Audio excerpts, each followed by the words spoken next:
তাকে ডিম ছড়া হয়েছে, বেশ গালাগালি করা হয়েছে। এতে আসলে আওয়ামী লীগ কি অর্জন করলো? আদালত প্রাঙ্গণ থেকে শুরু করে বাইরে ঘরে মুক্তিযোদ্ধাদেরকে যেভাবে অপমান করছে, আক্রমণ করছে, জুতোর মালা পরিয়ে দিচ্ছে। ওটা মব হলে এখানে যা হচ্ছে সেটি কি মব নয়? আওয়ামী লীগ শাসনামলের সময় একদম শিবির রাজনীতি, প্রকাশ্য রাজনীতিও তারা করতে পারতো না, বরং শিবির দেখলে মারাও একরকম জায়েজ ছিল, একটা অবস্থা এরকম দাঁড়িয়ে গেছিল। সেখানে শিবিরের এমন জয় জয়কার, এর পেছনে কি কারণ? মানে এত মুক্তিযুদ্ধ কর্নার বা বঙ্গবন্ধু কর্নার করলেন আপনারা, যাদের বয়স এখন 40 ঊর্ধ্ব, যারা শিবিরকে চেনেছে, শিবিরকে দেখেছে, সেই শিবিরকে দেখেছে, তাদের মধ্যে শিবিরের জনপ্রিয়তা, যারা কখনো শিবিরকে দেখেনি, শিবিরের অতীত ইতিহাস দেখেনি, তারা তো সেটা জানবে না শিবির কি করেছে। জামায়াতে ইসলামীর আমির থেকে শুরু করে এই যে পরোয়ার সাহেব, তারা তো কার্যালয়ে বসে সভা করতে পেরেছেন। প্রায় দিনই খবর পেতাম গোপন বৈঠক করার সময় তাদেরকে তুলে নিয়ে আসা হচ্ছে বা গ্রেপ্তার করানো হচ্ছে। আসলে কি যে গোপন বৈঠক হতো সেটা বুঝতাম না, একসাথে কতজন মানুষ মিলে বসলেই একটা গ্রেপ্তারের বিষয় আসতো। আমাদের কাছে তথ্য আছে, সুনির্দিষ্ট তথ্য আছে, তারা রোহিঙ্গা ক্যাম্প থেকে অস্ত্র কিনেছে, আরাকান আর্মি থেকে অস্ত্র কিনেছে, পুলিশের অস্ত্র নিয়েছে, তারা একটা গৃহযুদ্ধপূর্ণ পরিস্থিতির জন্য সম্পূর্ণভাবে প্রস্তুত নিয়েছে। আপনারা আসলে তাদের কাছে এই যে অস্ত্র আছে, আপনাদের কাছে কিভাবে আসবে যদি আপনারা সেদিকে যেতে চান? অহিংসা থেকেই তো সহিংসতার সৃষ্টি হয়, যদি আমার বিরুদ্ধে সেই ধরনের সশস্ত্র কোনো কাজ করা হয়। আওয়ামী লীগ সময়ের কথা বলছি, তখন এটা প্রথম আলো ডেইলি স্টারে লিড হয়েছিল, কিন্তু সেটারও কোনো প্রতিবাদ হয় নাই, আদালতেও কিন্তু গিয়েছিল ওই পত্রিকার রেফারেন্সে। এই যে আপনি বললেন যে প্রথম আলো ডেইলি স্টার, প্রথম আলো ডেইলি স্টার তো সরাসরি এই ষড়যন্ত্রের সাথে সম্পৃক্ত, কিন্তু তখন তো এটার প্রতিবাদ করে নাই, সরকারের পক্ষ থেকেও প্রতিবাদ করে নাই, একটু টাকা না, 1 লক্ষ কোটি টাকা পাচারের অভিযোগ উঠেছিল। পত্রপত্রিকায় কিছুদিনের মধ্যে আসবে সাইদিকে আসলেই চাঁদে দেখা গিয়েছিল, তদন্তকারী সংস্থা তো টেক আপ করেছিল, আমাদের হয়ে গেল নাগরিকত্ব চলে গেল সিঙ্গাপুরে, বাংলাদেশের নাগরিকত্ব বন্ধ হয়ে গেল। যদি $242 বিলিয়ন যদি পাচার হয়ে থাকতো, তাহলে বাংলাদেশের অর্থনীতি হতো আজকে মালয়েশিয়ার থেকে $200 বিলিয়ন বেশি। পরে প্রধান উপদেষ্টার সফর সঙ্গী হিসেবে আসা মির্জা ফখরুল ইসলাম আলমগীর, আখতার জারাদের হেনস্তা, গালাগালি, ডিম নিক্ষেপ করে কি অর্জন করলো আওয়ামী লীগ? সম্প্রতি শেখ হাসিনা এক ভার্চুয়াল বক্তব্যে নির্দেশ দিয়েছেন, যেখানে পাবে সঙ্গে সঙ্গে ব্যবস্থা নেবেন। দিয়েছেন গেরিলা যুদ্ধের পথ ধরার নির্দেশনাও।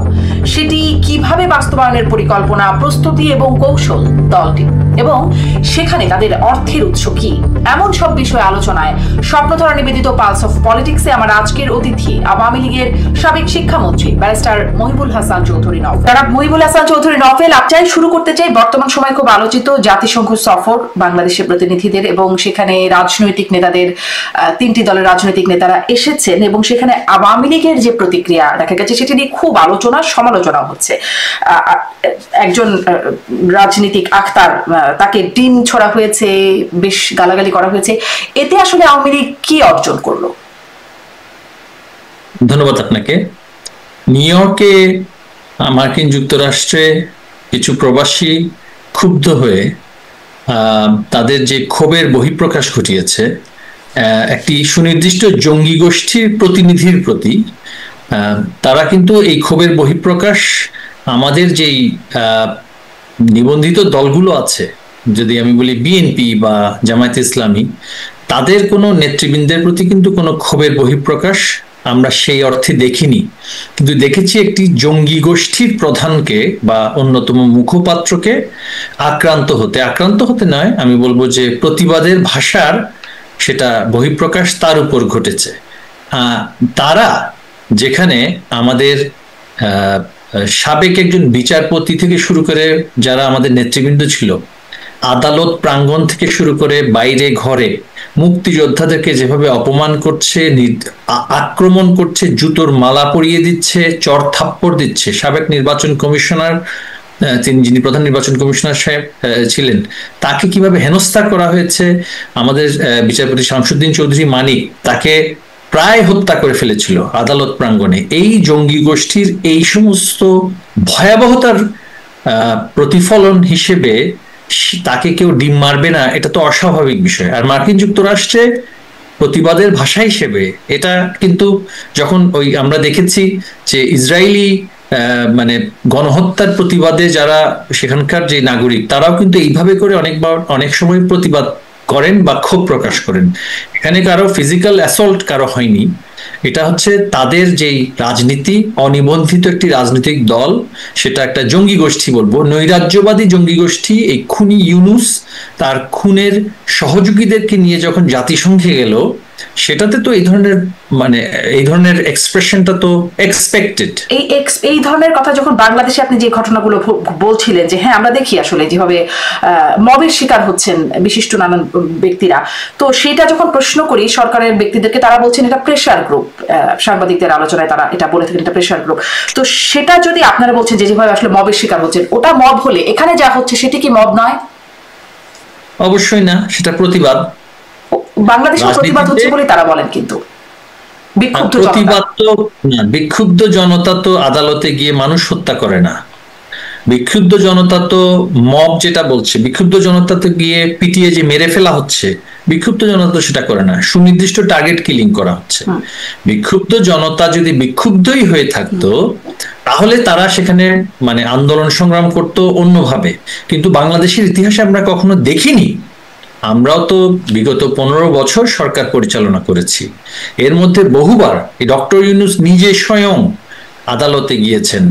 মির্জা ফখরুল ইসলাম আলমগীর থেকে শুরু করে বিএনপি, জামায়াত ইসলামীর অনেকে আদালতে গিয়েছেন। এমনকি যুদ্ধাপরাধী হিসেবে যারা চিহ্নিত হয়েছিল এবং যাদেরকে দণ্ড দেওয়া হয়েছে, তাদের কারো প্রতি কখনো আদালত প্রাঙ্গণে বলি বা কারাগারের অভ্যন্তরে অসম্মানজনক আচরণ কারো সাথে করা হয়নি। ঘটনা ঘটেছে মাহমুদুর রহমানের উপরে, আর সেই মাহমুদুর রহমান কি পদার্থ, তিনি কি পদার্থ নাকি অপদার্থ, সেটা তো আমরা তার বর্তমান কার্যকলাপ এবং পূর্বের কার্যকলাপের মধ্যে দেখতেই পাই। তিনি যেভাবে করে ওই আমি বলবো গোয়েবলসীয় সাংবাদিকতা করেন, তার তো আসলে সাংবাদিকতা কোনো ব্যাকগ্রাউন্ড নেই। আপনার যেমন একটি সাংবাদিকতার একটা ব্যাকগ্রাউন্ড আছে, তিনি ছিলেন একটা বেসরকারি প্রতিষ্ঠান বেক্সিমকো গ্রুপের, ইনফ্যাক্ট সেখানে তিনি চাকরি করতেন ইঞ্জিনিয়ার হিসেবে, সেখানে অ্যাডভাইজার ছিলেন বিএনপি জামায়াত সরকারের সময়ে। হ্যাঁ, এবং তার পরবর্তীতে বেসরকারি একটি উপদেষ্টা হিসেবে বা অ্যাডভাইজার হিসেবে সেখানে বেগম খালেদা জিয়ার যে সরকার, সেখানে অংশীদার ছিলেন। তার তো সাংবাদিকতার কোনো অভিজ্ঞতা নেই। সুতরাং হলুদ সাংবাদিকতার জন্য যা যা করার তিনি তাই করতেন। স্বাভাবিকভাবেই তিনি যে আক্রান্ত হবেন না এই গ্যারান্টি তো কেউ, আর তিনি কিন্তু রাজধানী ঢাকায় আক্রান্ত হননি, তিনি আক্রান্ত হয়েছিলেন আরেকটি জেলা শহরে। সেখানে স্বাভাবিকভাবে রিসোর্সের সেখানে কিছু চ্যালেঞ্জ ছিল। এই একটি ঘটনা ছাড়া আপনি দেখবেন আর একটি কোনো ঘটনা পাবেন না যেখানে সাংবাদিক বলি, বুদ্ধিজীবী বলি, বিএনপি বা জামায়াতে ইসলামী সমমনার কারোর প্রতি, এমনকি এই যে গোলাম আজম সাহেব, হ্যাঁ, এবং অথবা এই যে মৌলানা সাইদি সাহেব, হ্যাঁ, তাদের প্রতিও কখনো একদিনের জন্য হলেও কিন্তু কখনো অসম্মানজনক আচরণ আমাদের সরকারের সময় হয়নি। আদালত তার নিজস্ব গতিতে চলেছে, আইন তার নিজস্ব প্রক্রিয়া চলেছে, এবং সেভাবে করে চলেছে বলেই 15 বছর আওয়ামী লীগ সরকার টিকেছে। নির্বাচন নিয়ে প্রশ্ন থাকতে পারে, সুশাসন নিয়ে প্রশ্ন থাকতে পারে, নানান বিষয় নিয়ে প্রশ্ন থাকতে পারে, তারপর চলেছে বলে 15 বছর টিকেছে। তারপর আসলে কিভাবে চললো না বলে 15 বছর পরে আসলে পতন হলো, সেই প্রসঙ্গে একটু পরে যাই, সেটি মূল বিষয় না আলোচনার আজকে। কিন্তু ওই যে আপনি বলছিলেন যে তিনি আসলে কি পদার্থ বা অপদার্থ ছিলেন মাহমুদুর রহমান, তাহলে এরকম আসলে অপদার্থ বা হলুদ সাংবাদিক হলে তাকে ডিম মারা, এটাতে সমস্যা হয় না? এটি আসলে করা যায়? সেখানে যদি বহিঃপ্রকাশ ঘটে ক্ষোভের, ডিম কেন, মানুষ তো পাথরও তো মারতে পারত, তাই না? পাথর তো তাকে মারেনি, বা তাকে তো পাথর কেউ মারেনি। সুতরাং সে যা করেছে, একটা কর্মফল বলে একটা কথা আছে, কর্মফল কিন্তু যেটা একটা তো কর্মফলের যে দর্শন, সে অনুযায়ী কিন্তু আপনি যা করবেন সেটা কিন্তু একটা প্রতিফলন সেটা আপনার জীবনে হবেই। আক্তাররা যা করছে সারা বাংলাদেশে, সেটা একটি ডিম সেটা যথেষ্ট নয়, ডিমের চাইতে অনেক বেশি কিছু তাদের প্রাপ্য ছিল এবং প্রাপ্য তারা। কিন্তু আওয়ামী লীগ, আমি বারবার বলছি, আওয়ামী লীগ বাংলাদেশকে কোনো গৃহযুদ্ধপূর্ণ পরিস্থিতির মধ্যে ঠেলে দিতে চায় না। এই আজকের যে রাষ্ট্র ব্যবস্থা, আজকের যে অর্থনীতি, আজকে যেখানে আমাদের এত অভূতপূর্ব পরিবর্তন, উন্নয়ন এবং দারিদ্র্য বিমোচন থেকে শুরু করে যে সমস্ত পরিবর্তনগুলো এসেছে, এগুলো তো আওয়ামী লীগ সরকারের সময় এসেছে। তো সুতরাং আমরা কেন চাইবো বাংলাদেশটা হাইতিতে পরিণত হোক, আমরা কেন চাইবো বাংলাদেশ সোমালিয়াতে পরিণত হোক? এখন পর্যন্ত আমরা সবাই সহনশীল আচরণ করছি। আমাকে নিষিদ্ধ করে দেওয়ার পরও আমার কর্মীদেরকে, আমি যদি বলি আমি সরকারের দায়িত্বে ছিলাম, কোনো যদি দুর্নীতি করে থাকি আমি করেছি, কোনো যদি সহিংস ঘটনায় প্রশাসনকে নির্দেশনা দেওয়ার জায়গায় যদি সেখানে যদি অবিচারমূলক কোনো সিদ্ধান্ত সেটা আমি দিয়েছি, সরকার দিয়েছে বা সরকারের সাথে যারা সম্পৃক্ত ছিল। আমার পঞ্চগড় জেলা আওয়ামী লীগের সাধারণ সম্পাদকের সেখানে কোনো রোল ছিল না, বা আমার তেতুলিয়া একদম নিঃসন্দেহে যেভাবে ঘরে ঘরে হামলা বা হচ্ছে সেটি খুবই নিন্দনীয় বিষয়, সেটি ঠেকানো যাচ্ছে না, এর সমালোচনা জারি রাখতেই হবে। এটা আপনি মোটা দাগে খুবই দ্রুতভাবে বলে দিলে চলবে। কারণ আমি আসলে পরের প্রশ্নে একটু যেতে চাই। আপনি বলছিলেন যে এই যে মানে অতিরিক্ত কর্মফল, এখন মজার ব্যাপার কি জানেন, এখন এটি বলা হচ্ছে যে এটি আওয়ামী লীগের কর্মফল, তারা যা করেছে সেটির কর্মফল। আপনি আসলে যেভাবে আমার মানে কথা শেষ হওয়ার মধ্যে যদি আবার প্রশ্ন করে ফেলেন, আমার পক্ষে আসলে মানে কথার উত্তরটা যথাযথভাবে দেওয়া সম্ভব হবে না। আমার কথা সম্পূর্ণ হলে আপনি প্রশ্নটা করলে সেটা ভালো হবে, তাহলে পরিষ্কার হবে আমার যে বক্তব্যটা। একটু স্লো যাবেন, তাহলে আমার কথা একটু মানে সহজ হবে। কর্মফল 15 বছর রাষ্ট্র পরিচালনা করার পরে, তারপরে যদি আপনি বলেন যে যেই রাজনীতি যেইভাবে করে নির্যাতন হত্যাযজ্ঞ চলছে 5ই আগস্টের আগে এবং তার পরবর্তীতে, সেখানে তারা যা করছে, আমরা আমাদের সরকারের সময়ে যেভাবে রাষ্ট্র পরিচালিত হয়েছিল, সমাজ পরিচালিত হয়েছিল, বিচার বিভাগ পরিচালিত হয়েছিল, প্রশাসন পরিচালিত হয়েছিল, তার 1% যদি তারা চর্চা করত, তাহলে ন্যূনতম আইনি অধিকার, বিচার পাওয়ার অধিকার আমাদের সকলের থাকতো। তারা তো ইতিমধ্যে কারাগারে যেভাবে করে জেল হত্যা করেছিল, সেখানে তো সরাসরি গুলি করে হত্যা করেছে। ইতিমধ্যে কারাগারে আমাদের বহু নেতাকর্মীকে চিকিৎসা না দিয়ে হত্যা করা হয়েছে। আমাদের সময় তো দেখাতে পারবে না তারা বিএনপি বা জামায়াতে ইসলামীর কোনো নেতৃস্থানীয় ব্যক্তি বা এমনকি কর্মী পর্যায়ের কোনো ব্যক্তিকেও কারাগারে বিনা চিকিৎসায় কেউ মারা গিয়েছে, সেটা তো কোনো দেখাতে পারবে না। সুতরাং তারা যা করছে যথাসময়ে সেটা প্রাপ্য। তারা যদিও অভিযোগ করেন, বিএনপি নেতারা অভিযোগ করেন যে বেগম খালেদা জিয়াকে কারাগারে স্লো পয়জনিং করা হয়েছে, তার যথাযথ চিকিৎসা করা হয়নি, এই অভিযোগগুলো কিন্তু করেন, আপনি শুনেছেন নিশ্চয়ই।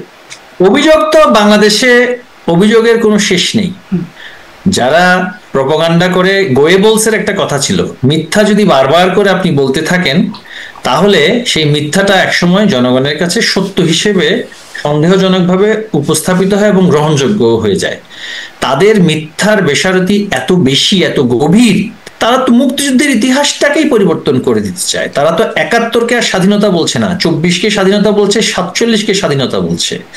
তারা বাংলাদেশের জাতির পিতাকে তো মানছে না, বুঝলাম, রাজনৈতিকভাবে তারা মানে না। তারা তো তৎকালীন সময়ে যারা মুক্তিযুদ্ধের নেতৃত্ব দিয়েছিলেন, হ্যাঁ, আমাদের যে জাতীয় চার নেতা থেকে শুরু করে যারা সেক্টর কমান্ডাররাও ছিলেন, তাদেরকে তো তারা মানছে না। তারা তো চরম নৈরাজ্যবাদী। তো সুতরাং তারা কি করছে সেটা মুখ্য নয়। আমি এখন যেটা বলতে চাই সেটা হচ্ছে রাজনীতিতে অনেক প্রক্রিয়া থাকে, রাজনীতিতে অনেক প্রক্রিয়া থাকে। একটি বিষয় হচ্ছে, দেখুন, যখন আমরা যেখানে উন্নত রাজনীতির ন্যূনতম, যেখানে একটা উদাহরণ যদি আমি বলি, আমি প্রতিবেশী দেশগুলো যদি বলি, আমাদের আশেপাশের দেশগুলো, এবং আমরা যদি ইউরোপ আমেরিকার দেশের কথা বলি, সেখানে যারা রাজনীতি করেন, সরকারের যে নীতি, সেই নীতি যদি কোনো রাজনৈতিক দলের পছন্দ না হয়, তাহলে সেই নীতির তারা সমালোচনা করেন, বিরোধিতা করেন। সেটা তারা সংসদে করতে পারেন বা সেটা তারা গণমাধ্যমে করেন। প্রাথমিক কার্যক্রমটা হচ্ছে বিরোধিতা করা বা সমালোচনাটা করা। আমাদের 15 বছরের সময় আপনি একজন সাংবাদিক ছিলেন, আপনি সেখানে টক শো পরিচালনা করতেন। সেখানে প্রত্যেকটা টক শোতে বিএনপির বা অন্যান্য রাজনৈতিক দলের প্রতিনিধিত্ব কি ছিল না? প্রতিটা টক শোতেই ছিল। এবং 36টি চ্যানেলে বাংলাদেশে প্রতিদিন আওয়ামী লীগ সরকারের বিরুদ্ধে প্রতিদিন সমালোচনা করার জন্য দ্বার উন্মুক্ত ছিল এবং প্রতিদিন করা হতো। হ্যাঁ, যদি বলি যে মিছিল সমাবেশ করার বিষয়ে, সেখানে আমাদের সময়ে অনেক বেশি কঠোরতা অবলম্বন করা হয়েছে। কেন হয়েছে সেটা এখন দেখুন, যে out of control situation of Dhaka city, যে যেখানে পারছে সেখানে সমাবেশ ডেকে পুরো শহরকে ব্লক করে দিচ্ছে। এই যে অরাজকতা এবং নৈরাজ্য, সেটাকে বন্ধ করতে আমরা কিন্তু নিয়ন্ত্রিতভাবে পলিটিক্যাল প্রসেশনগুলো করার ব্যাপারে সিদ্ধান্ত নিয়েছিলাম। তাও কখন? 2014 সালের পরে। 2014 সাল পর্যন্ত তো বিএনপি এবং জামাত সংসদে উপস্থিত ছিল। 2008 সালের নির্বাচনের পরে কিন্তু জামাত ইসলামীরও কিন্তু প্রতিনিধিত্ব সংসদে ছিল। 14 সালে তারাই সিদ্ধান্ত নিল তারা নির্বাচন করবে না। আমার সাথে তো তাদের এই জায়গাটাতে ব্যাপক পার্থক্য আছে। আমি বলছি নির্বাচন করা আমার অধিকার, আমাকে করতে দিতে হবে। আর তারা তো নিজেরাই সব জ্ঞানে সাংগঠনিকভাবে সিদ্ধান্ত নিয়ে নির্বাচন করবে না, নির্বাচনকে প্রতিহত করবে। এই একটা করে বিষয়ে আসি, তাছাড়া অনেকগুলো প্রসঙ্গ মাঝখান দিয়ে চলে যাচ্ছে, স্কিপ হয়ে যাচ্ছে। যেমন আপনি বলছেন নির্বাচন, আপনি বলছেন আপনি নির্বাচন করতে চান কিন্তু করতে দেওয়া হচ্ছে না। মোহাম্মদ আরাফাত আপনাদের নিষিদ্ধ হবার আগেই বলেছিলেন যে এই ইউনূস সরকারের অধীনে নির্বাচনে যাবেন না। সেই অবস্থাটা কি আপনাদের তাহলে ছিল না, দলীয় ছিল না? না, আপনি এখানে আমাকে তো কন্ট্রাডিক্ট করে কোনো লাভ হবে না। আপনি এটা মানে সেন্সেশনাল কন্ট্রাডিকশনের কোনো প্রয়োজন নেই।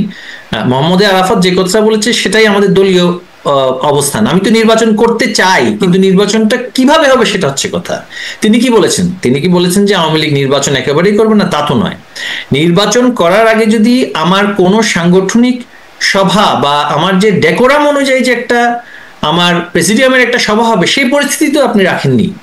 আপনি আওয়ামী লীগের প্রত্যেক নেতাকর্মীকে আপনি সর্বোচ্চ পর্যায় থেকে শুরু করে একেবারে তৃণমূলে আপনি গ্রেফতার করছেন। নির্বাচন তো অনেক দূরের কথা। স্বাভাবিক সাংগঠনিক সিদ্ধান্ত নেওয়ার যে টেবিলে বসে আলোচনা করার যে সিদ্ধান্ত নেওয়ার যে অবকাশটা, সেই স্কোপটাকে আপনি রাখছেন? আপনি তো ঘর থেকে তুলে নিয়ে এসে মবের হাতে ছেড়ে দিচ্ছেন, মব তৈরি করছেন এবং হত্যা করছেন এবং অথবা কারাগারে নিক্ষেপ করছেন। আপনি মামলা দিচ্ছেন হাজার হাজার। এই মুহূর্তে আমার বিরুদ্ধে মামলা আছে, আমি যা দেখেছি এফআইআর আছে 160টি। তো একটা মানুষ 160টি খুন, মার্ডার কেস, হ্যাঁ, একসাথে তো করা কখনো সম্ভব নয়, তাই না? তো এই 160টি কেসের মধ্যে একটিতে আমি দেখলাম আসামি করা হয়েছে আমাদের চকবাজার ওয়ার্ডের একজন কাউন্সিলরকে, যিনি আজ থেকে প্রায় 4 বছর আগে ইন্তেকাল করেছেন। তাকেও সেখানে আসামি করা হয়েছে। এই যে মামলা বাণিজ্য শুরু করেছে বিএনপি, জামায়াতে ইসলামী এবং ইউনূসের জঙ্গি গোষ্ঠী মিলে, সেখানে নির্বাচন তো দূরের কথা, সাংগঠনিক কাজেই তো সেখানে করার অবকাশ নেই। সেই ক্ষেত্রে যখন আপনি এই ধরনের এক্সট্রিম অথরাইটেরিয়ান অ্যাকশনের দিকে যাবেন, ব্যাপক আপনার নিয়ন্ত্রণের দিকে যাবেন একটি বিশাল রাজনৈতিক দলের সংগঠনের প্রতি, সেটার পরিণতি কিন্তু ভালো হয় না। আমরা যদি বলি যে আমাদের সময়ে জামায়াতে ইসলামীকে ব্যান করা হয়েছে কিন্তু প্রশাসনিকভাবে 3রা আগস্ট, তার আগে আদালতে মামলাটা কিন্তু চলমান ছিল, কিন্তু তাদের কার্যালয় ছিল, তাদের কার্যালয়ে তাদের সভা হতো, তাদের মিছিল মিটিং এর ক্ষেত্রে যেহেতু তারা কিছু সুনির্দিষ্ট আক্রমণ করেছিল, সাইদি সাহেবকে যখন বলা হলো যে চাঁদে দেখা গিয়েছে, সেটাকে ইস্যু করে সারা দেশব্যাপী যে ভয়াবহ অরাজকতা করেছে, তার পরবর্তীতে তাদের কার্যক্রমে কিছুটা নিয়ন্ত্রণ প্রতিষ্ঠা করা হয়েছে। কিন্তু জামায়াতে ইসলামীর আমির থেকে শুরু করে এই যে পরোয়ার সাহেব, তারা তো কার্যালয়ে বসে সভা করতে পেরেছেন, তারা প্রশাসনের সাথে কথা বলতে পেরেছেন। আমরা প্রতিদিনই খবর পেতাম গোপন বৈঠক করার সময় তাদেরকে তুলে নিয়ে আসা হচ্ছে বা গ্রেপ্তার করানো হচ্ছে। আসলে কি যে গোপন বৈঠক হতো সেটা বুঝতাম না। একসাথে কতজন মানুষ মিলে বসলেই একটা গ্রেপ্তারের বিষয় আসতো। তাদেরকে তো কখনো সেই কোনো সভার জন্য, সভা করার জন্য কোনো তো মামলা দেওয়া হয়নি। তাদের আলোচনা ছিল, আমাকে করতে দেওয়া হয়নি, কিন্তু তাদের তো কার্যালয়টা তো কখনো ব্যবহার করতে পেরেছে। তারা বিএনপির যে কার্যালয়, তারা তো সার্বক্ষণিক সেটা ব্যবহার করতে পেরেছে। 28 অক্টোবর তো বিএনপি তো সেখানে মিছিলও করতে পেরেছে এবং সেখানে অনুমতিও দেওয়া হয়েছে মিছিল করার জন্য, সভা সমাবেশ করার জন্য, তাই না? তো আমরা যখন 2009 সালে রাষ্ট্রীয় দায়িত্বে আসলাম, বিএনপি বা জামায়াত ইসলামীর সভা সমাবেশ বাংলাদেশে কি পরিমাণে হয়েছিল এবং সেখানে তারা 6টি সিটি কর্পোরেশনে বিজয়ী হয়েছিল, মেয়র হয়েছিল, তাই না? তো সুতরাং আমাদের সরকারের সময়ে ডাকসু নির্বাচন হয়, সেই ডাকসু নির্বাচনে ভিপি নির্বাচিত হয়েছিল, ভিপি এই যে নূর, তাই না? তো সেই ক্ষেত্রে সরকার যদি সবকিছুই, আমাদের আওয়ামী লীগ সরকার যদি সবকিছুই কুক্ষিগত করে ফেলতো, তাহলে তো ঢাকা ব্যাংক থাকতো না, বা বাংলা ভিশন টেলিভিশন চ্যানেলও থাকতো না, এনটিভিও থাকতো না, তাই না? তাদের ব্যবসা বাণিজ্য, অর্থনৈতিক কার্যক্রম দেশের স্বার্থে, জনগণের স্বার্থে, কর্মসংস্থানের স্বার্থে, অর্থনীতির স্বার্থে, আমরা তো কখনোই সেগুলোতে নিয়মের বাইরে গিয়ে কোন ধরনের যে বিষয়টি বলা হয় যে আপনারা তো গণ অভ্যুত্থানে মানে আপনাদের পতন হয়েছে, অতএব আপনাদের সাথে ট্রিটমেন্টটা কি আর ওই রকম হবে? আমাদের কোনো গণ অভ্যুত্থান হয়নি। আমি মানে আপনার প্রশ্নটা আসলে আমার বক্তব্য শেষ করার পরে করলে তাহলে আমি আপনার প্রশ্নটা শুনতে পারবো। আপনি একটু আরেকবার বলুন। আমার আবার সময় সীমাবদ্ধ করে দিয়েছেন আপনি, যার কারণে একটু অনেকগুলো বিষয় অ্যাকোমোডেটও করতে হবে। তাহলে আমরা কম কথা বলবো, কিন্তু মানে যদি কথার উপর কথা আমি শুনতে পাচ্ছি না এই জন্য। আচ্ছা আচ্ছা, গণ অভ্যুত্থান হয়নি, তাহলে কি আপনার বক্তব্য কি? এটা তো গণ অভ্যুত্থান কিভাবে বলবেন আপনি? আপনি এটা দাঙ্গা সৃষ্টি করলেন। দাঙ্গার মাধ্যমে ঢাকা শহরে আপনি ব্যাপক জিহাদি গোষ্ঠীকে ঢোকালেন। ইউনূস তো নিজেই স্বীকার করেছে, এই যে তথাকথিত শান্তি পুরস্কারধারী ইউনূস নিজেই স্বীকার করেছে ইট ওয়াজ মেটিকুলাসলি ডিজাইন। কে ঢোকালো জিহাদি গোষ্ঠীকে? জিহাদি গোষ্ঠীকে সেটা ভাড়া করে কাদেরকে নিয়ে আসা হয়েছে সেটা তো আমরা যখন তৎকালীন সময় সরকারের অবস্থা, সেখানে থেকে আমাদেরকে সেটা সংস্থাগুলো বলছিল যে এই স্পেশালি ট্রেন্ড স্নাইপার আনা হয়েছে ঢাকা শহরে সুনির্দিষ্টভাবে ক্লিনিক্যালি টার্গেট করে মানুষ হত্যা করার জন্য। তারপরে এই যে পরিকল্পিতভাবে আপনার যেই স্থাপনাগুলোতে আক্রমণ, পরিকল্পিতভাবে বিশ্ববিদ্যালয়গুলোর সামনে গিয়ে যেভাবে আক্রমণ করা হচ্ছে, সোশ্যাল মিডিয়াকে ব্যবহার, আবার বলুন পরিকল্পনাটা কাদের? পরিকল্পনা তো ইউনূস নিজেই বলেছে হি হ্যাড এ টিম। সেই টিমের সাথে কারা কাজ করেছে সেটা তো আমার পক্ষে এই মুহূর্তে বলা সম্ভব না, কিন্তু যারা বিশ্লেষক তারা প্রতিনিয়ত বলছেন, এমনকি আমেরিকাতে প্রফেসর জেফরি স্যাক্সও বলেছেন বিভিন্ন দেশ থেকে অর্থ এসেছে রেজিম চেঞ্জের জন্য। রেজিম চেঞ্জ অপারেশন যখন কেউ করে, সেই রেজিম চেঞ্জটা কিভাবে করে সেটা তো আমরা দেখেছি নানান দেশে। ইউক্রেনে আমরা দেখিনি, মেইডান রেভলিউশন বলা হয়ে থাকে। এবং মার্কিন প্রেসিডেন্ট ডোনাল্ড ট্রাম্প তিনি দায়িত্ব গ্রহণ করে বললেন বাংলাদেশে একটা ভুইফোর এনজিও কে $24 মিলিয়ন এক বছরে দেওয়া হয়েছে, সেখানে 3 জন লোক কাজ করে। এই $24 মিলিয়ন কাদের কাছে গিয়েছে? এই যে অর্থগুলো বিদেশ থেকে আনা হয়েছে, দেশ থেকে আনা হয়েছে, এবং হঠাৎ করে রাতারাতি পাকিস্তান সেনাবাহিনীর যে বাংলাদেশে আসা যাওয়া, পাকিস্তানের সাথে যে ভয়াবহ নতুন করে একেবারে অভূতপূর্ব নতুন সম্পর্ক তারা স্থাপন করতেছে, যার সাথে আমার কোনো ট্রেডও নেই, সেই অর্থে যোগাযোগও মানে commercial relationship is very expensive, কারণ পাকিস্তান তো পুরো ভারতবর্ষ ক্রস করেই সেখানে আসতে হয়। এখানে আমাদের কাছে তথ্য আছে সেখানে আইএসআই ইনভলভ ছিল, সেখানে অন্যান্য বিদেশি সংস্থা ইনভলভ ছিল। এগুলো তো পরিষ্কার হয়ে গিয়েছে এখন কিভাবে সমকামীদের সংগঠন থেকে শুরু করে একেবারে উগ্র মৌলবাদী সংগঠন সবাইকে কিভাবে আর্থিকভাবে ম্যানেজ করে নামানো হয়েছে সেটা তো আমরা দেখেছি। এই একই কাজ কিন্তু আগেও করার চেষ্টা করা হয়েছিল, কিন্তু আমাদের পরিকল্পনার কারণে নেতৃত্বের সেই দক্ষতা বা সেইভাবে করে প্রশাসনের যেই মানে কার্যক্রম, যারা নেতৃত্বে ছিলেন প্রশাসনের, তাদের দক্ষতার কারণে এই সকল ষড়যন্ত্র আগে তারা বাস্তবায়ন করতে পারে। আসলে কোথাও দক্ষতার ঘাটতি ঘটলো। এক্সট্রিম ডান, এক্সট্রিম বাম, মানে সবাই মিলেমিশে, একদম উগ্র ডানপন্থী এবং সমকামীদের সংগঠন সবাই মিলেমিশে গেল, কিন্তু আপনারা বিষয়টা ডিল করতে পারেন না। মানে আপনাদের শক্তি তখন কোথায় ছিল? আমি আসলে এদিকে খুব বেশি যেতে চাই না, এটা পুরনো আলোচনা, আপনিও হয়তো বিভিন্ন জায়গায় করেছেন, তারপরে যেহেতু বলছেন একটু শুনি।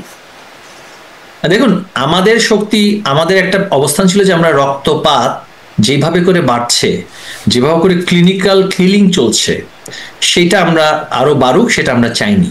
আমরা কিন্তু সাংগঠনিকভাবে যদি সেখানে সশস্ত্র অবস্থানও নিতাম বৈধ অস্ত্র নিয়ে, তাহলে কিন্তু পরিস্থিতি হয়তোবা আমাদের এই যে আজকের যে এইভাবে করে সরকার উৎখাত তারা করেছে সেটা তারা করতে পারতো না। এখানে অনেক আভ্যন্তরীণ ষড়যন্ত্র হয়েছে, সেখানে সম্পূর্ণ দায়িত্ব যখন নির্দিষ্ট বাহিনীদের হাতে দিয়ে আমাদের দলকে বলা হলো যে সাংগঠনিকভাবে তারা মাঠ ছেড়ে দিক, সেই ধরনের কিছু সিদ্ধান্তের কারণে আমাদের রক্তপাত বন্ধ বা রক্তপাত না হোক সেই ধরনের আমাদের যে চিন্তা ছিল সেটার কারণেও হোক বা ষড়যন্ত্রের কারণে হোক, সেটা আমি ওই আলোচনায় যাচ্ছি না। তবে কিছুদিন আগে আপনি দেখেছেন যে এই যে ভিপি নূর, হ্যাঁ, তিনি নিজেই বলেছেন যে নানান এমবেসিতে গিয়ে যখন তিনি আলোচনা করেছেন, এটা আমার কথা না, এটা কোনো আর্টিফিশিয়াল ইন্টেলিজেন্স দিয়ে ইন্টারভিউ দেওয়ার কথা না, তাদেরকে নানানভাবে ফান্ডিং করা হতো সরকার বিরোধী কার্যক্রমের জন্য। ইউএসএইড এর ফান্ডিং গুলো কোথায় যেত সেটা আমরা দেখেছি। দেখুন, যখন গ্রিন বিলের ব্যাপক ইনভেস্টমেন্ট আসে রেজিম চেঞ্জের জন্য, তখন পৃথিবীর যে কোনো সরকারের পক্ষেই সেটাকে ম্যানেজ করা খুব কঠিন হয়ে দাঁড়ায়। ঠিক, আমার প্রশ্নটা কিন্তু এখানেই ছিল জনাব নওফেল, আমার প্রশ্নটা কিন্তু এখানেই যে আপনাদের বিরুদ্ধে কেন এই ডান বাম মানে একদমই তারা ডিফারেন্ট আইডিওলজি, সবকিছুতে ডিফারেন্ট, কিন্তু তারা এক হয়ে গেল, এম্বাসি গুলো লেগে গেল, এমনকি দেশের মানুষকেও নিয়ে রাস্তায় নামিয়ে ফেললো। রেজিম চেঞ্জের সিদ্ধান্ত যখন, আমি বলি রেজিম চেঞ্জের সিদ্ধান্ত যখন ডিপ স্টেট বিভিন্ন দেশের গোয়েন্দা সংস্থারা মিলে, বিশেষ করে মানে এটা বলতে এখন দ্বিধা নেই যে পশ্চিমা দেশগুলোর যে সংস্থাগুলো ছিল তারা তাদের সাথে একটা কূটনৈতিক পর্যায়ে যেভাবে আমাদের সম্পর্ক হানি হয়েছে সেটার তো একটা রিপার্কেশন হবেই, এবং সেই রিপার্কেশনটা তারা করেছে। এবং সেক্ষেত্রে আপনি বলতে পারেন যে এটাকে আমাদের কূটনৈতিক ব্যর্থতার ফসল কিনা, কারণ একটা পর্যায়ে কিন্তু 2014 সালের নির্বাচনের পরে মার্কিন যুক্তরাষ্ট্রও কিন্তু মানে জামায়াতে ইসলামী বা বিএনপির যে সহিংস আন্দোলনকে তারা কিন্তু সমালোচনা করেছে, এবং তারা বলেছে যে this people are not fit to run the government, তাই না? পরবর্তীতে নানান ঘটনা প্রবাহের কারণে মার্কিন যুক্তরাষ্ট্র বলি বা পশ্চিমা বিশ্বের যারা আছে তাদের সাথে কিছুটা দূরত্ব যদি বলি আমি, আবার পাশাপাশি ডক্টর ইউনূসের যে বিশাল যে পুঁজি বিনিয়োগ করা আছে ইউরোপিয়ান ইউনিয়ন এবং মার্কিন যুক্তরাষ্ট্রে, সেগুলোর তো ডিভিডেন্ড সে পাবেই, এবং সেখানে কিন্তু পরিকল্পিতভাবে এই কাজগুলো হয়েছে। পূর্বের আলোচনায় আমি এই মুহূর্তে গিয়ে সময় নষ্ট করতে চাই না, আমি সামনের দিকে এগোতে চাই, এবং আমার মনে হয় আমাদের আপনার যারা দর্শক আছেন তারাও সামনের দিকের আলোচনাটাই শুনতে, সামনের দিকের আলোচনায় একটু যাই। তাহলে আপনি বলছিলেন একটু আগে যে আপনাদের গৃহযুদ্ধে যাওয়ার প্ল্যান নাই, আপনার আসলে সহিংসতার দিকে এখনো পর্যন্ত যাওয়ার প্ল্যান নাই, তাহলে আপনাদের প্ল্যানটা আসলে কি রকম? সম্প্রতি মানে বেশ কদিন আগেই দেখছিলাম যে আওয়ামী লীগের অফিসিয়াল যে ফেসবুক পেজ, সেখানে শেখ হাসিনার একটি বক্তব্য সম্বলিত একটা ফটো কার্ড, যে আমি আসছি আবার আসছি, তোমাদের যার যা ক্ষয়ক্ষতি হয়েছে তোমরা ভুলে যাও, আমরা প্রতিহিংসা রাজনীতি করতে চাই না, এরকম একটি ফটো কার্ড দেখলাম। তারপরে আবার একটা ভার্চুয়াল বক্তব্য, তার আগেও এরকম বক্তব্য, ভার্চুয়াল বক্তব্যটা এরকম যে কবে ক্ষমতায় যাব বা যাবেন, কবে প্রতিশোধ নেওয়া হবে তার ঠিক নাই, এখন যখন যেখানে দেখা হবে সেখানেই ব্যবস্থা নিতে হবে, মনে রাখবা গেরিলা যুদ্ধের মাধ্যমে দেশ স্বাধীন হয়েছে, এখন সেই পথই ধরতে হবে। আসলে কোনটা আপনাদের অবস্থান? প্রতিশোধের রাজনীতি নয় নাকি প্রতিশোধেরই রাজনীতি? দেখুন, রাজনৈতিক কর্মসূচি, আমি আবারও ওই আগে যেটা একটা সূত্রপাত করেছিলাম, রাজনৈতিক কর্মসূচির 3টা পর্যায় থাকে। একটা হচ্ছে অ্যাডভোকেসি এবং পলিসি ক্রিটিসিজম, পলিসি অপোজিশন।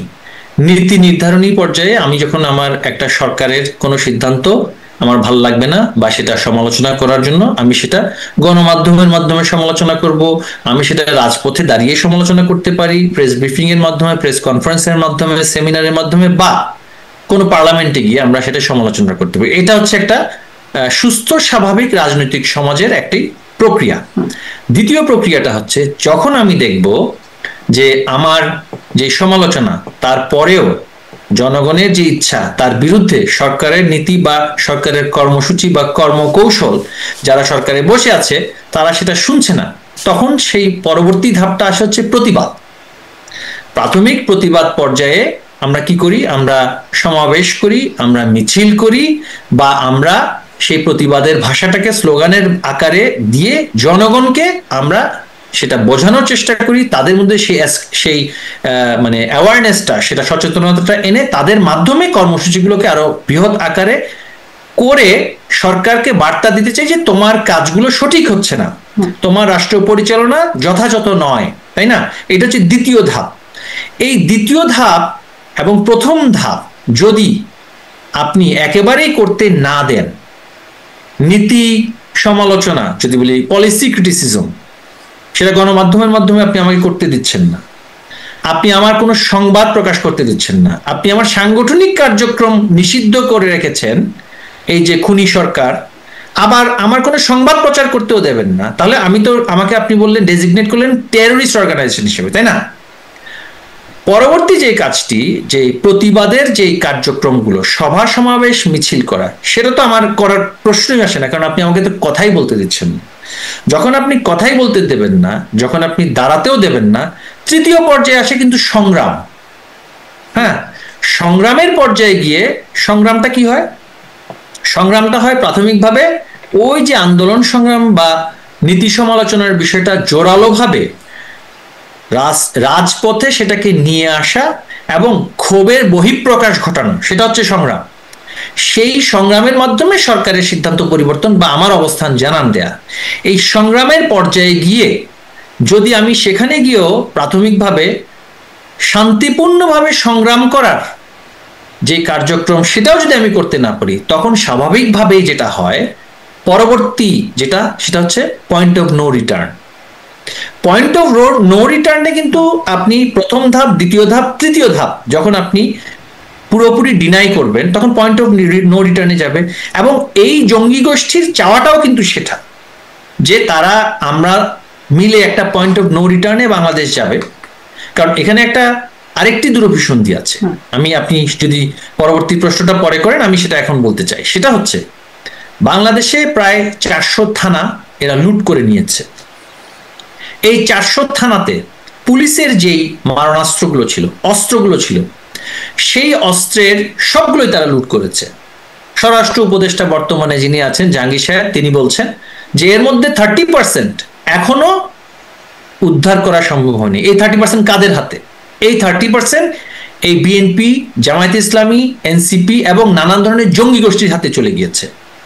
পাশাপাশি 5 তারিখের পরে বহু জঙ্গিকে জামিন দিয়ে এবং কারাগার ভেঙে কিন্তু সমাজে ছেড়ে দেওয়া হয়েছে, জঙ্গি এবং ধর্ষক, যার ফলশ্রুতিতে বাংলাদেশে নারী নির্যাতন এবং ধর্ষণের সংখ্যা ব্যাপক হারে বেড়ে গিয়েছে।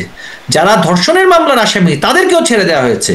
এমনকি বুয়েটে আবরার ফাহাদ হত্যা মামলার আমাদের সময়ে গ্রেফতার করা, দণ্ড দেওয়া আসামিকে জামায়াত ইসলামীর আইনজীবী শিশির মনির সাহেব সেখানে গিয়ে তাকে ছাড়িয়ে নিয়েছেন, জামিনের ব্যবস্থা করে দিচ্ছেন। এবং জামিন ব্যবসা করে আসিফ নজরুল শত শত কোটি টাকা রাতারাতি কামিয়ে নিয়েছে। বড় বড় টেররদেরকে তারা সমাজে উন্মুক্ত করে দিয়েছে। কেন করে দিয়েছে? কারণ তারা অ্যান্টিসিপেট করছে, তাদের একটা চাওয়া হচ্ছে বাংলাদেশে একটা সংঘাতপূর্ণ সহিংসতা শুরু হোক।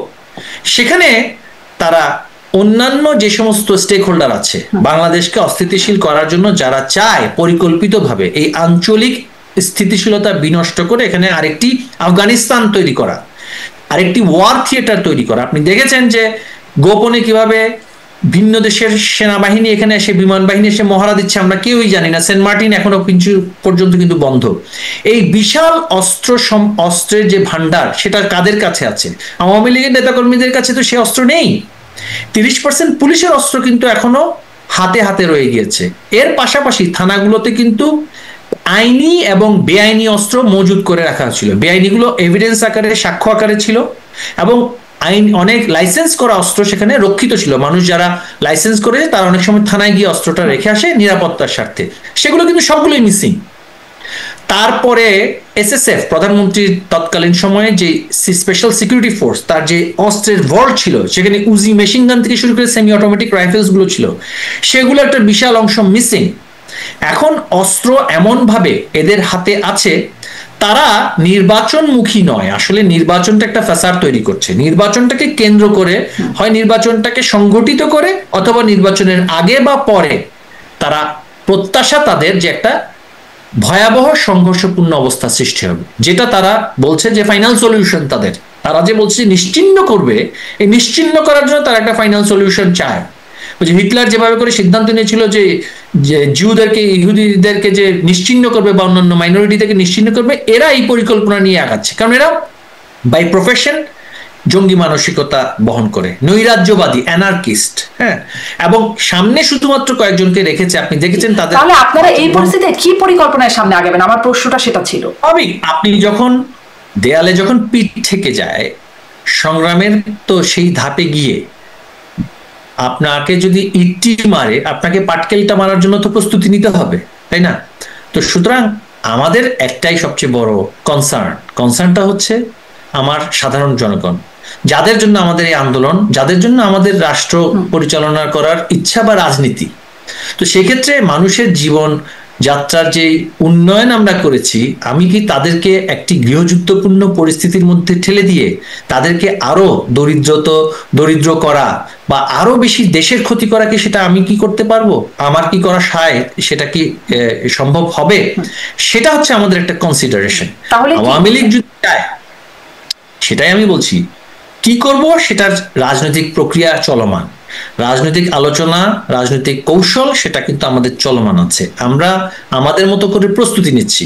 সবসময় যে সহিংস আন্দোলনের মাধ্যমে যে লক্ষ্য বাস্তবায়িত হবে তা নয়, আবার সহিংসতা ব্যতীত যে সংগ্রামও যে সফল হয় তাও নয়।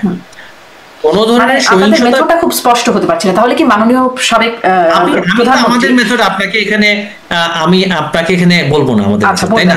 তাহলে সেই যে সাবেক প্রধানমন্ত্রীর যে বক্তব্য, আওয়ামী লীগ নেত্রীর যে বক্তব্য যে গেরিলা যুদ্ধের মাধ্যমে দেশ স্বাধীন হয়েছে, এখনো সেই প্রস্তুতি বা সেভাবে সেদিকেই যেতে হবে, এটি আপনারা কিভাবে নিচ্ছেন? এই বক্তব্যটা কি আসলে নির্দেশনা হিসেবে নিচ্ছেন নাকি মানে কি? দেখুন, একটি হচ্ছে আমাদের মোটা দাগের নির্দেশনা। গেরিলা যুদ্ধ তো শুধুমাত্র অস্ত্র দিয়ে হয় না, সেটারও অনেক কৌশল থাকে। মহাত্মা গান্ধী ভারতে অহিংস আন্দোলন করেছিলেন, অসহযোগ আন্দোলন করেছিলেন, তাই না? কিন্তু এই অসহযোগ আন্দোলনের ভেতরে অনেক সহিংসতাও ছিল। নেতাজি সুভাষচন্দ্র বোস বা অন্যান্য যারা স্বাধীনতা আন্দোলন করেছিল তৎকালীন সময়, তারা যদি সেখানে সংগ্রামটাকে সেই অর্থে সহিংস না করত, সেই অহিংস অসহযোগ আন্দোলন কিন্তু সফল হতো না। আমার মূল আন্দোলন হচ্ছে অহিংস, কিন্তু সংগ্রামের নানান কৌশলের পর্যায়ে গিয়ে যদি সেখানে সহিংসতাটাকেই বেছে নিতে হয় বা সেটাকেও প্রতিহত করতে হয়, সহিংসতাকে প্রতিহত করতে হলে তো আপনাকে আত্মরক্ষা করতে হবে। আত্মরক্ষার জন্য আপনাকে যা করার সেটাও করতে হবে। আওয়ামী লীগের সে অভিজ্ঞতাটা আছে। আমি মনে করিয়ে দিতে চাই, এই যে ফেব্রুয়ারি মাসের নির্বাচনের কথা তারা বলছে, বেগম খালেদা জিয়া 96 সালে 15ই ফেব্রুয়ারি নির্বাচন করেছিল। সেই নির্বাচনে আওয়ামী লীগ এর নেতৃত্বে জামায়াতে ইসলামী, জাতীয় পার্টি, কমিউনিস্ট পার্টি, সকল রাজনৈতিক দল যে অসহযোগ আন্দোলন করেছিল, সেই অসহযোগ আন্দোলনের মাথায় বেগম খালেদা জিয়া সংসদে তড়িঘড়ি করে আইন পাশ করে ক্ষমতা ছেড়ে দিয়ে জুন মাসে আবার নির্বাচন দিতে তিনি বাধ্য হয়েছিলেন, তাই না? কিন্তু তখন মব সন্ত্রাস করা হয়নি, তখন জিয়াউর রহমানের কবরে ভাঙচুর বা আগুনও দেওয়া হয়নি, তখন সারা বাংলাদেশে বিএনপির নেতা কর্মীদেরকে বাড়িতে বাড়িতে গিয়ে হত্যা, ধর্ষণ, খুন, রাহাজানি, তাদের ব্যবসা বাণিজ্য ধ্বংস করে দেওয়া হয়নি। আন্দোলন হয়েছে, সহিংসতা সেখানে ছিল, প্রাণহানির সংখ্যাও কিন্তু এত বেশি ছিল না। ওই যে আপনি বলছিলেন না, প্রথম ধাপ, দ্বিতীয় ধাপ, তৃতীয় ধাপ, মানে এর কোনো একটা ধাপে তার মানে বেগম জিয়া রাজি হয়ে গেলেন। কিন্তু আপনাদের ক্ষেত্রে যদি বলি, কোনো ধাপে কিন্তু তিনি রাজি হননি। তিনি যখন আন্দোলনটি এমন পর্যায়ে গিয়ে পৌঁছালো, প্রশাসন তার বিরুদ্ধে চলে গেলেন, সেখানে জনতার মঞ্চ হলো এখানে, এবং সেখানে মানে চট্টগ্রাম বন্দরে, আমরা চট্টগ্রাম অঞ্চলে তখন সেখানে এমন আন্দোলন করেছি যে বন্দর আমদানি রপ্তানি বন্ধ হয়ে গেল। এবং এই যে পরিস্থিতিটা, সেখানে আমদানি রপ্তানি বন্ধ করতে কিন্তু আপনার হত্যাযজ্ঞ করতে হয় না, এগুলো কিছু কৌশল আছে।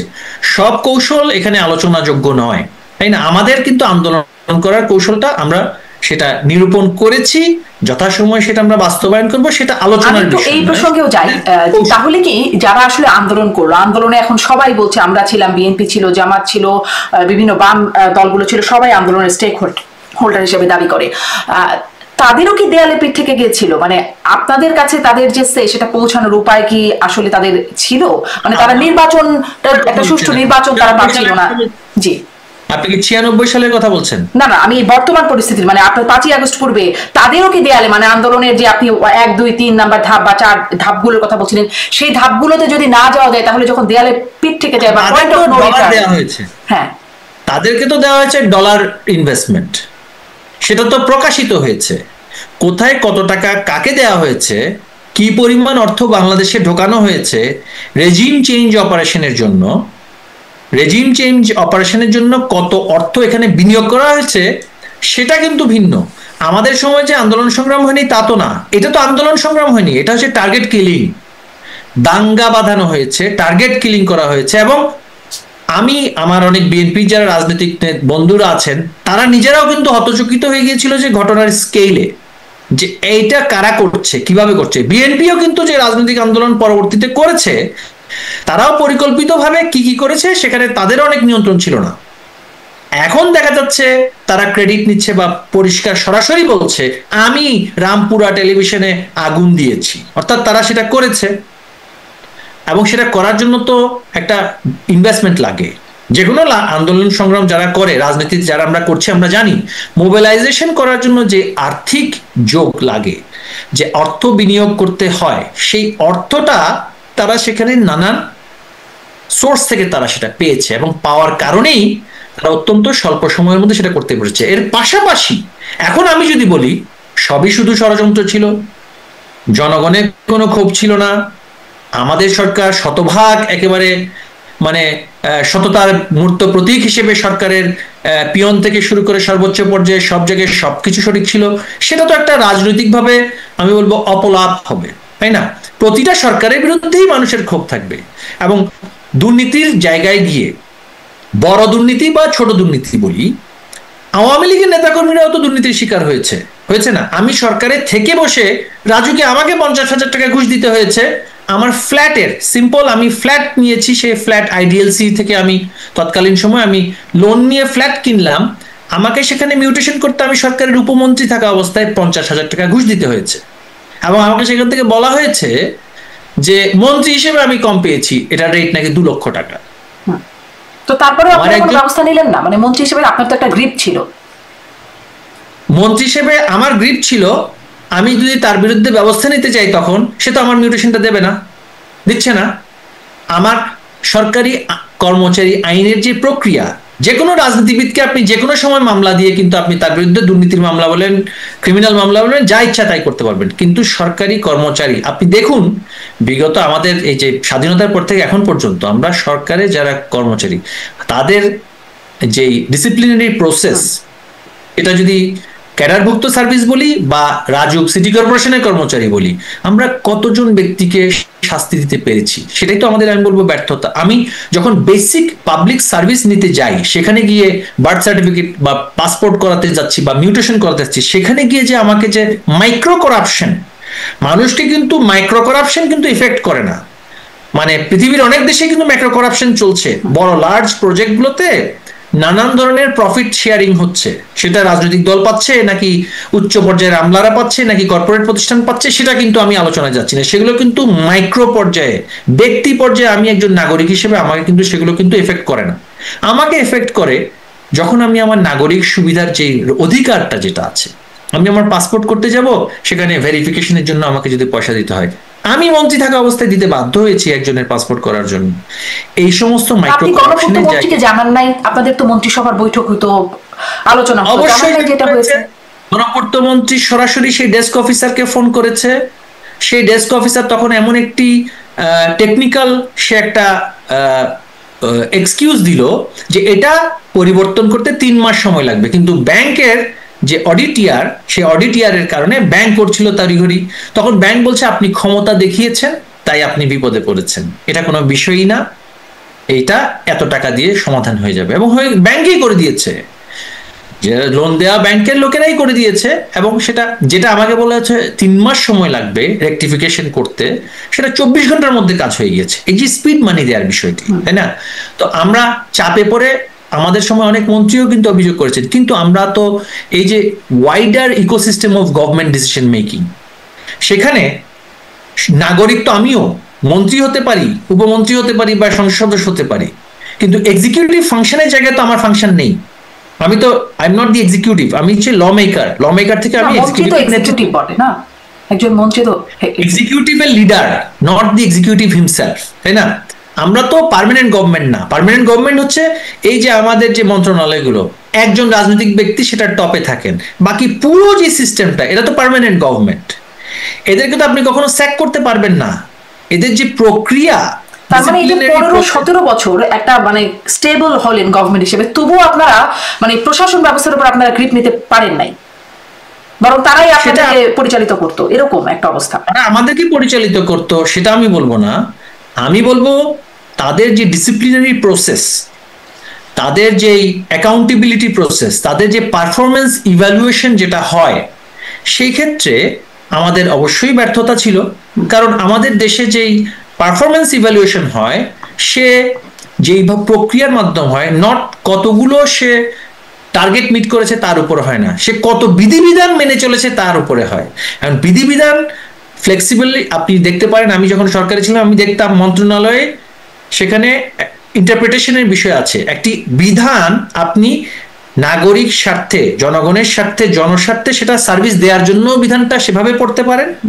আবার আপনার যদি মানসিকতা হয় আমি দিব না সার্ভিস, তাহলে আপনি সেভাবে ইন্টারপ্রেট করতে পারেন।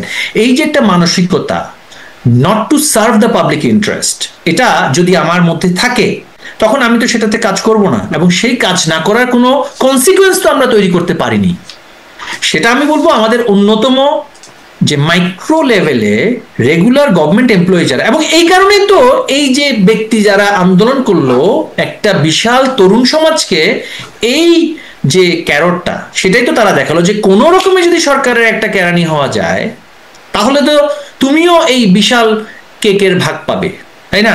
এই কেকের ভাগ দেওয়ার জন্যই তো তারা উত্তেজিত করলো যে আমাদের তরুণ সমাজকে, যে you also are entitled part of this cake, corruption cake and unaccountability cake. এখন এরা কিন্তু সরকারে বসে একই কাজই করছে। এরা সরকারে বসার পরে এরা নিয়োগ শুরু করে দিয়েছে কোন ধরনের যোগ্যতা যাচাইবিহীন ভাবে। এরা বসে, এরা যেহেতু এদেরকে যেহেতু প্রশাসন, সামারিটা এরকম জনাব নওফেল, যে আসলে এই প্রশাসনের কাছে বা সরকারের ভেতরে যারা আসলে ভেতরের মানুষ বা পর্যালোচনা তাদের কাছে যারা সরকারে যাচ্ছেন, ক্ষমতায় যাচ্ছেন, তারা অসহায়। আমি বলবো আমাদের দেশের রাজনৈতিক দলগুলোর মধ্যে মতানৈক্য, এবং সেখানে আমাদের যেহেতু কনসেনসাস ড্রিভেন পলিটিক্স না, হ্যাঁ, এবং সেখানে আমরা একে অপরকে নিশ্চিহ্ন করার যে মানসিকতাটা রাখি, এর ফাঁকে প্রশাসনকে জনমুখী করার জন্য, জনস্বার্থে পরিচালনা করার জন্য যে ধরনের ডিসিপ্লিনারি প্রসেস আমাদের নেওয়া দরকার, সেখানে আমাদের কেউই সেভাবে করে মনোযোগ দিচ্ছেন না, দেননি, আগামীতে দেবেন কিনা আমি স্পষ্ট। মানে পলিটিক্যাল অপোনেন্টের সাথে ডিল করতে করতে আসলে এখানে মনোযোগ দেওয়াটা কম হয়ে যায়, তাই মনে হলো। আমি একটু এখানে আসি, সম্প্রতি কিন্তু সত্য, জি সম্প্রতি একটু ডাকসু একদম ছোট ছোট করে কয়েকটা পয়েন্টে যদি আপনার কাছে আসি, যে সম্প্রতি যে শিক্ষাঙ্গনগুলোতে দেখলাম, আপনি শিক্ষামন্ত্রী ছিলেন, অতএব এই প্রশ্নটা হয়তো রেলিভেন্ট হবে আপনার কাছে। জাকসু নির্বাচন হলো সামনে, আরো শিক্ষা মানে বিশ্ববিদ্যালয় নির্বাচন পেন্ডিং আছে, সেখানে শিবিরের জয় জয়কার, অথচ আওয়ামী লীগ শাসনামলের সময় একদম শিবির রাজনীতি, প্রকাশ্য রাজনীতিও তারা করতে পারতো না, বরং শিবির দেখলে মারাও একরকম জায়েজ ছিল, একটা অবস্থা এরকম দাঁড়িয়ে গেছিল, সেখানে শিবিরের এমন জয় জয়কার। এর পেছনে কি কারণ? মানে এত মুক্তিযুদ্ধ, ব্যক্তিগত সততার প্রশ্নে তাদের যে অবস্থা, সে অবস্থাতে তো তাদের কোনো কথা বলার অধিকার নেই। আহসান মনসুর সাহেবের মেয়ে ঢাকাতে একটা রেস্টুরেন্ট চালাতেন, নাম হচ্ছে হর্স অ্যান্ড হর্স। সেই রেস্টুরেন্টে বিনা অনুমতিতে সেখানে অ্যালকোহল সার্ভিস করা হতো, নার্কোটিক্সের কোনো লাইসেন্স ছিল না আমাদের সরকারের সময়। যখন তাকে সেখানে গিয়ে নার্কোটিক্স গিয়ে সেখানে লাইসেন্স চাওয়া হলো, তিনি তখন তার ক্ষমতার দাপট দেখালেন, তিনি অত্যন্ত উচ্চ পর্যায়ের লোকজনের সাথে তার যোগাযোগ ছিল, তিনি সেটাকে ধামাচাপা দিয়েছেন। তো এই ধরনের ব্যক্তিরা যদি এখন আমাদেরকে ছবক দেন, এই ইউনুস সাহেব এখন বিলিয়ন বিলিয়ন ডলারের কথা বলছেন, তিনি কিভাবে গ্রামীণ ইউএসএ তে বিনিয়োগ করেছেন সেটার তো কোনো অনুমতি ছিল না। তিনি কিভাবে ফ্রান্সের ড্যানন কর্পোরেশনের সাথে জয়েন্ট ভেঞ্চারে তিনি ইনভেস্টমেন্ট করেছেন সেটা তো কোনো অনুমতি ছিল না। তিনি ইউরোপে, তিনি প্যারিসে কিভাবে ফ্ল্যাট কিনেছেন সেটা তো কোনো অনুমতি ছিল না। ক্ষমতায় আসা মাত্রই তিনি রেট্রোস্পেক্টিভলি ভূতাপেক্ষ অনুমতি দিয়ে সেটাকে তিনি পাশ করিয়ে নিলেন। সেই প্রশ্নগুলো তো তাদেরকে আপনি করতে পারবেন। জি, খুবই যৌক্তিকভাবে আপনি প্রশ্নগুলো রাখতেই পারেন, সেই প্রশ্নগুলোরও উত্তর পাবো কিনা জানি না। আমরা মানে যখন যাকে পাই চেষ্টা করি তার কাছ থেকে তার বিষয়ে সেই প্রশ্নগুলো উত্তর খুঁজবার। কোনো ব্যবসায়িক গোষ্ঠীর মুখপাত্র, জি জি, কোন আলম বা কোন বসুন্ধরা কত টাকা নিয়ে গিয়েছে সেই তথ্য তো আর আমার কাছে থাকবে না, সেই তথ্যটা সমস্যা হচ্ছে কারোর কাছেই থাকে না, কারোর কাছেই থাকে না সেই তথ্য। আপনি দুর্নীতি দমন কমিশনের যিনি চেয়ারম্যান, তাকে আপনি সুনির্দিষ্ট করে প্রশ্ন করতে পারেন, তাকে আপনি আপনার শোতে ডাকেন, সেখানে ডেকে তাকে প্রশ্ন করতে পারেন যে আপনি এই কথাটাতে বলেছেন তো, মানির তো একটা ট্রেইল আছে, টাকা তো আর আকাশ থেকে পড়ে না, তাই না? সেই মানি ট্রেইল আপনি বলছেন যে অমুক ব্যবসায়ী গ্রুপ বিদেশে টাকাটা নিয়ে গিয়েছে, মানির তো একটা প্রসেসের মধ্যে দিয়ে সেটা গিয়েছে, যদি গিয়ে থাকে তাহলে সেটা তারা জনসমক্ষে উন্মুক্ত করুক। শুধু মোটা দাগে সংবাদ করলে তো হবে না, মোটা দাগে তো অনেক সংবাদই হয়েছে। আপনি জানেন যে পশ্চিমা বিশ্বে বিবিসি, সিএনএন এর মতন সংবাদপত্র সংবাদ প্রকাশ করেছে ইরাকে Saddam Hussein weapons of mass destruction তিনি তৈরি করেছেন, সেটার উছিলা দেখিয়ে পুরো ইরাকে মার্কিন সামরিক অভিযান চালিয়েছে। তো সেটা তো বিবিসির মতন সংবাদ প্রতিষ্ঠান কিন্তু প্রচার করেছে, সেখানে ওয়েপন্স অফ মাস ডিস্ট্রাকশন ছিল। তো কিছুই তো পাওয়া গেল না শেষ পর্যন্ত। সংবাদের ভিত্তিতে যদি সেটা নিরূপণ করতে দেওয়ার কোনো অধিকার না হয়, এখন আমার বিরুদ্ধে আপনি একটা সংবাদ প্রচার করে দিলেন, আমাকে তো সেটার কোনো আপনি সুযোগই দিচ্ছেন না আমি সেটা একটা এক্সপ্লেনেশন দেওয়ার জন্য। আপনি আমার বিরুদ্ধে যেটা অ্যালিগেশন আমি দেখেছি যে 42টা অ্যাকাউন্টে 141 কোটি টাকা নাকি লেনদেন পাওয়া গিয়েছে। তা আমার জানা মতে আমার অ্যাকাউন্ট আছে 2টো, তো বাকি 40টা অ্যাকাউন্ট আপনি কোত্থেকে আসলে আমাকে একটু তালিকাটা একটু দেখাবেন। আমাকে যদি আপনি মামলা করতে হয়, চার্জশিট তো দিতে হবে আমার বিরুদ্ধে, সেই তালিকাটা আপনি দেখান। এই যে মোটা দাগে সংবাদ করার মাধ্যমে সেগুলো নিয়ে তো কোনো উত্তর কেউই দিতে পারবে না। এগুলো ভুয়া সংবাদ, এগুলো নিয়ে উত্তর নাই। সমস্যাটা এখানেই যে আমরা উত্তর পাই না কত টাকা পাচার হলো। সংসদে দাঁড়িয়ে আপনাদের সময় অর্থমন্ত্রী অসহায়ভাবে বলছেন কে পাচার করছে, কারা পাচার করছে, আর তারও নাকি জানা নাই। মানে যদি এই সংখ্যাটা না পাওয়া যায় তাহলে তো এরকম 1 লাখ কোটি টাকা কেন, আরো 100 লাখ কোটি টাকা বললেও একটা মানুষের মধ্যে ধারণা তৈরি হবে। সরকারের তো একটা দায়িত্ব আছে এখানে না, যে বিষয়গুলো নিয়ে একটা স্পষ্ট অবস্থান করা। এই 1 লাখ কোটি টাকা পাচার একটু কথা হয় না, অনেক কথা হয়েছে। আপনারা তো কখনো সেটা নিয়ে কোন রকম জায়গায় মানুষকে স্পষ্ট করলেন না। দায়িত্বশীল সংস্থাগুলো ছিল সরকারের, করলো না তো এই বিষয়গুলো, বা গণমাধ্যমের বিরুদ্ধে তো ব্যবস্থা নেওয়া হলো না। তাহলে ধরে নিতে হবে আদৌ কি 1 লাখ কোটি টাকা পাচার হয়েছে কিনা। বাংলাদেশ থেকে টাকা পাচার হওয়া, বাংলাদেশে আবার টাকা বিনিয়োগ হওয়া, এটা একটা অনগোয়িং প্রসেস। এটাও আলোচনা আছে যে এই যেই ব্যবসায়িক গ্রুপের বিষয়ে আলোচনা বলা হচ্ছে, তারা কিন্তু আবার চাইনিজ একটা কোম্পানি সেপকোর মাধ্যমে এসএস পাওয়ার প্ল্যান্ট নামক একটি বিদ্যুৎ কেন্দ্র স্থাপন করেছে, প্রায় 1500 মেগাওয়াটের, এবং সেখানে আবার অফিসিয়ালি প্রায় $1 বিলিয়ন মতন সেখানে বিনিয়োগ এসছে। তো এখন যদি বলা হয়ে থাকে সেই বিনিয়োগটা তো কাগজে কলমে এসছে, তাই না? সেটা তো বাংলাদেশে ব্যাংকের মাধ্যমে ফরেন কারেন্সি আপনার যে হার্ড ফরেন কারেন্সি সেটা বাংলাদেশে বিনিয়োগ হিসেবে ঢুকেছে। সেই বিনিয়োগ যদি আমাদের বাংলাদেশে এসে থাকে, সেই বিনিয়োগের আগে যদি সে কোনো টাকা কোনভাবে কিভাবে নিয়েছে সেটাও তো আমাকে দেখাতে হবে। একদিক থেকে সে দেখাচ্ছে সে সেপকোর মাধ্যমে পাওয়ার প্ল্যান্টে বিনিয়োগ এনেছে এবং নিজের বিনিয়োগও করেছে, আর একদিক থেকে পত্রিকাতে সংবাদ আসছে সে অর্থ নিয়ে গিয়েছে। একটা হচ্ছে এভিডেন্স আকারে সে দেখাচ্ছে যে there is a tangible power plant 1500 মেগাওয়াটের, সেই ট্যাঞ্জিবল পাওয়ার প্ল্যান্টে সেপকো এবং এসালম গ্রুপ মিলে এত $1 মিলিয়ন বা $1 বিলিয়ন সেখানে বিনিয়োগ করেছে। It is fact, it's a fact. কিন্তু যেটা আমরা শুনছি পত্রপত্রিকার মাধ্যমে যে এত টাকা পাচার হয়ে গিয়েছে, শুধু একটি গ্রুপ নয়, আরো অনেক গ্রুপের ব্যাপারে বলা হচ্ছে। তো এই যে আমি মনে করি প্রত্যেকটা গ্রুপ যদি 1 কোটি টাকা না 1 লক্ষ টাকা সেটা মানি লন্ডারিং এর মধ্যে পড়বে। কিন্তু পাশাপাশি এটাও আমাদের মনে রাখতে হবে, বাংলাদেশে নয়, ক্যাপিটাল ফ্লাইট পৃথিবীর ডেভেলপিং দেশগুলোতে অনেক আগে থেকে হয়ে আসছে। সরকারগুলো ক্যাপিটাল ফ্লাইট ম্যানেজ করে কিভাবে? তারা বিনিয়োগের জন্য ব্যবসায়ীদেরকে আবারও সুবিধা দেয় যে আপনি ক্যাপিটালটা ফ্লাইট না করে, ক্যাপিটাল আপনারই তো ক্যাপিটাল, সেটাকে আপনি না নিয়ে গিয়ে আবারও দেশে বিনিয়োগ করুন। বিনিয়োগের যে পরিবেশ সেটা যদি যথাযথ পরিমাণে থাকে তাহলে ক্যাপিটাল ফ্লাইটটা কমে। আমাদের সময়ে বিনিয়োগের কি পরিবেশ ছিল আর বর্তমানে কি বিনিয়োগের পরিবেশ আছে সেটা একটু আপনি নিজেই যাচাই করে দেখুন। জি, বর্তমানে বিনিয়োগ আসছে না, এই বিষয়টিও মানে এই বিষয়টিও আমরা স্পষ্ট হই যে বিশেষ করে রাজনৈতিক অস্থিরতার কথা বলা হয় যে এই কারণে বর্তমানে বিনিয়োগ একদমই শূন্যের কোটায় চলে আসছে। একটা বিষয় একটু বলতে চাই, তারপরে যদি আপনার কোনো ব্যাখ্যা থাকে আমি শেষ করবো, যে এসআরএমের মালিকানাধীন যে ব্যাংকগুলো ছিল সেই ব্যাংকগুলোই আসলে এখন বিশেষ খারাপ অবস্থায় আছে। সেগুলোকেই বিশেষ ঝুঁকিপূর্ণ, মানে কতগুলো ব্যাংকের তালিকা করা হচ্ছে, 5টি 12টি অতি ঝুঁকিপূর্ণ এরকম, বা দেউলিয়া হবার পথে এরকম ভাবে ক্যাটাগরাইজ করা হচ্ছে। তার মালিকানাধীন ব্যাংকগুলোই বিশেষ করে সবগুলো ব্যাংকেরই অবস্থা খারাপ হয়ে গেল কেন? সেটি কি কোনো ব্যাখ্যা আপনাদের সরকারের সময় পেয়েছিলেন?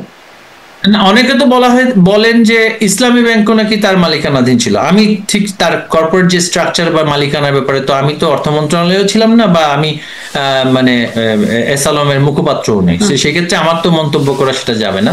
তো ইসলামী ব্যাংক তো ঠিকই চলছে। অনেকে বলছিল যে এবি ব্যাংক, বিএনপি যে মোর্শেদ খান সাহেবের যে ব্যাংক, সেটা খুব দুরবস্থার মধ্যে ছিল, সেটা তো কখনো আমি বন্ধ হতে দেখিনি।